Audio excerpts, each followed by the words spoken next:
So, Dave Meltzer, once again, here's a guy who's so obsessed with his little Hall of Fame issue, and like it means anything. But anyway, here's a guy who has, bashed the GoFundMe campaign for Dutch Mantel in recent days.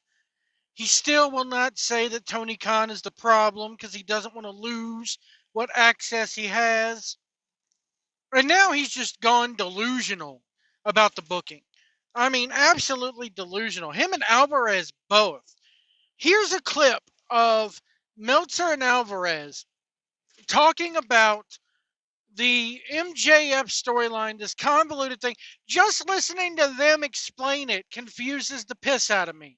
Apparently, somebody's got to get the 3 wins, and whoever gets the 3 wins by Full Gear gets a shot at MJF.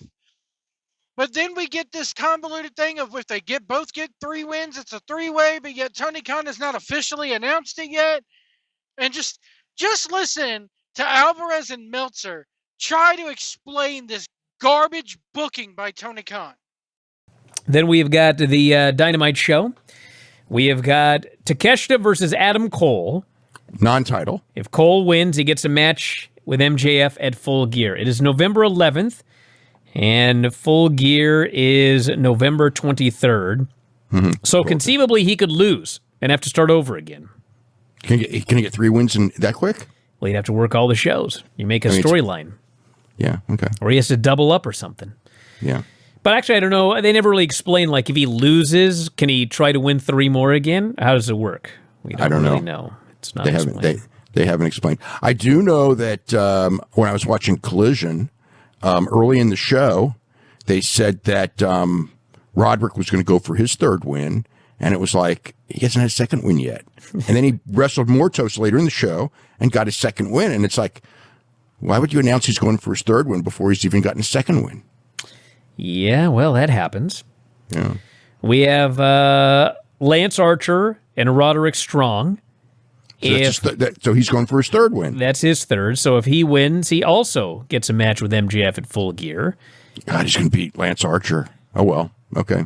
I mean, we'll find out. Maybe they'll both get beaten and have to... I don't know. This has not been a well-told storyline here. Because we also have the issue that MJF is hiring people to take these 2 guys out, even though he's the guy that offered them the match.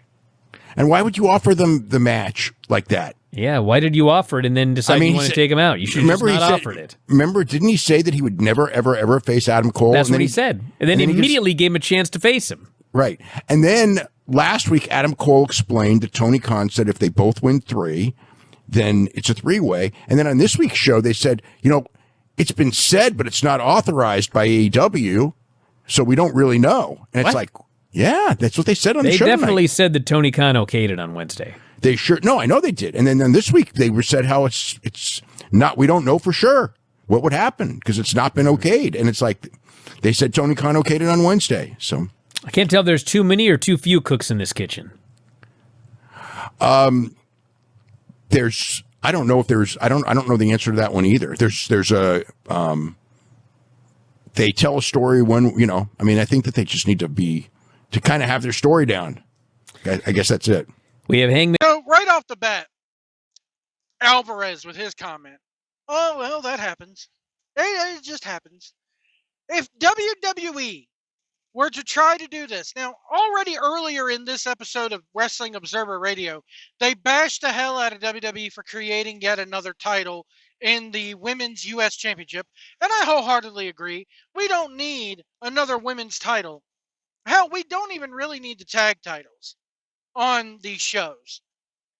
So, we don't, but yet AEW has about 15 fucking titles, most of which have been forgotten about, and that's okay. To give them credit, they don't think that's okay either, but still, anyway, that's okay. It's okay that it's a person gets announced on the same show for coming up this week. He'll be going for his 3rd win when he hasn't even gotten his 2nd win on that same show yet. But it happens. It happens. WCW 2000, booking Vince Russo 2000 WCW booking, whatever you want to call it. Have we gotten that numb to it, Alvarez? That, Vince Russo School of Booking announced something before it happens. It's okay. It happens. It happens. And then they're not even sure about what goes on. They're so confused about this. You know, to say that they got to get their story straight. No. And then the comment, are there too many cooks and not enough in the kitchen? There's only one cook in that kitchen. His name is Tony the Snowman Khan. And he stays up late at night playing with his action figures and on his message boards with his sugar bowl beside him, booking these shows. And it's evident when shit just gets forgotten about, or when they announce something that is storyline driven before the next step in the storyline takes place. When will you, Alvarez, and you, Meltzer, come out and say that Tony Khan is the problem? There's one cook in the kitchen, one head chef. You know, let's break it down. When Gordon Ramsay actually used to cook in his restaurants, over in England, they use what they call the brigade system. Go look it up. Go watch a beautiful documentary called Gordon Ramsay Boiling Point, and it'll show you what Ramsay was like before he became a big celebrity chef. If somebody screws up a sauce in the kitchen and it gets sent out and it gets brought back, whose name is on that dish ultimately? Gordon Ramsay. If I'm sitting in the dining room, I don't know the people who he has on his brigade. I know that it's Gordon Ramsay's restaurant. Just like with AEW. You know that it's Tony Khan's booking. Tony Khan has final say. Just like when McMahon was in power. McMahon had final say. Right now, who is the chief content officer? Triple H. At the end of the day, if it gets on TV, Triple H and Nick Khan are, well, ultimately it's Triple H because Nick Khan isn't approving scripts. Let's be real here.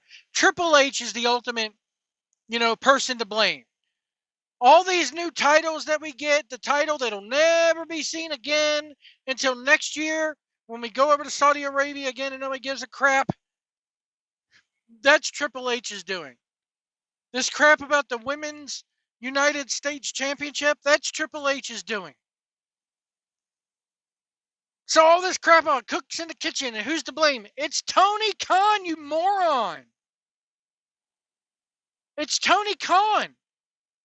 And speaking of stuff going wrong, here's Dave Meltzer and Alvarez talking about how they're looking for a new star and attendance figures. Check this crap out. This is where they get really delusional. Announcing matches. They're announcing a lot more matches. They're not announcing a lot of matches I get excited about.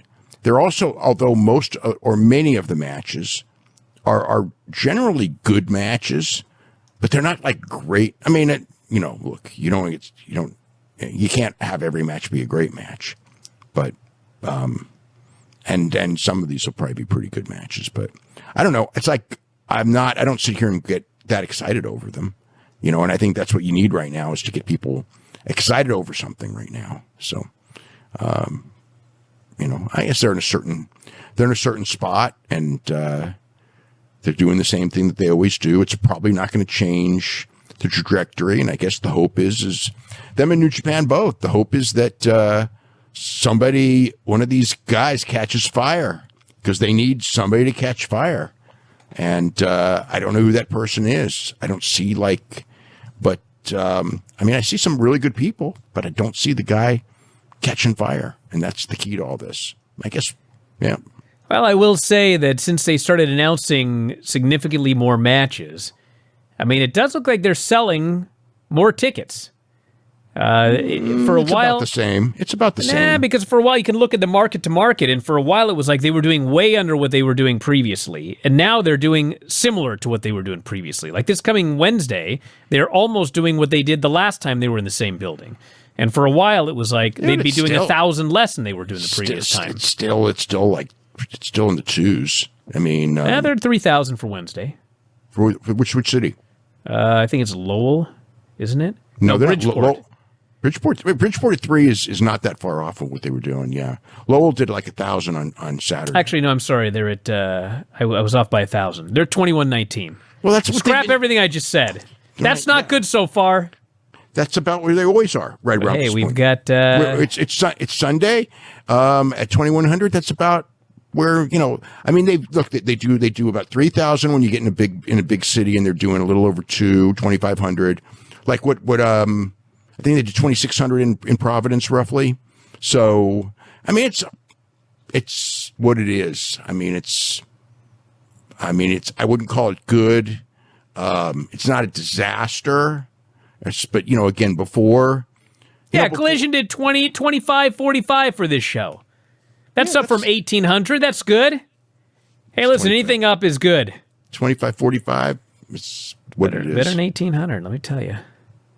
Let me tell you. Some weeks, yeah, but still, I don't know. I don't consider it nothing to, when they get back to, I mean, look, they used to be, I just remember when they were in, early on, and they did 2,900 in Salt Lake City, which was one of their earlier bad markets. I remember what a disaster that was. It was the lowest number. Now they're below 2,900 most shows. So. All right, we got New Japan fight. So WWE is pulling 20,000 people into an arena, 15,000 people into an arena, but yet 2,100 is better than 1,800. Anything up is good. It's okay. When they're still running buildings that they have no business running.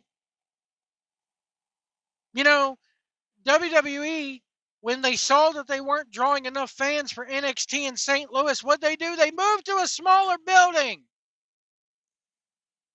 What did they do this just last week? They ran the ECW arena and packed the place. We have Tony Khan doing residencies this year in Texas. Or is it this year or next year that they're doing that? Who cares? Bottom line is, he's doing residencies at 20,000, 15,000 seat buildings in Texas. Why not do a residency at the ECW arena? Why not do a residency at that place in St. Louis that WWE ran? Why not do a residency at smaller venues? Now, I don't think residencies are a good idea when it comes to wrestling because nobody's traveling to see that crap. If you do a residency in Philadelphia, you may have people driving up from Virginia and Maryland and West Virginia and places like that, DC of the like, New York, New Jersey. But I don't think it's enough to justify doing a 6-week residency. When somebody does that in Vegas, it's because they draw. Because Vegas is a tourist town. I'm going to Las Vegas on vacation next year. Who am I wanting to see? I'm either going to see Penn and Teller or Carrot Top. Why? Because that's who you go to see in Las Vegas. No, I'm not going to see that Cirque du Soleil bullshit. But I want to go, the only place generally that you could see those guys is Vegas. But,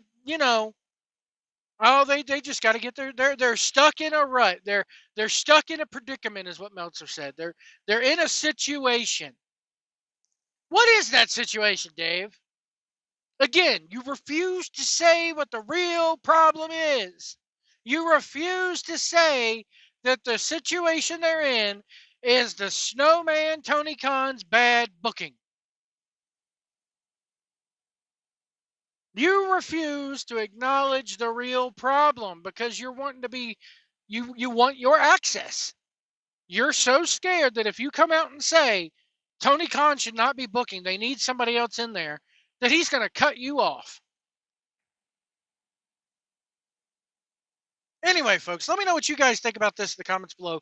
The spiral of Dave Meltzer's insanity and Brian Alvarez's insanity and refusal to acknowledge what the real problem is, it just keeps going down and down and down.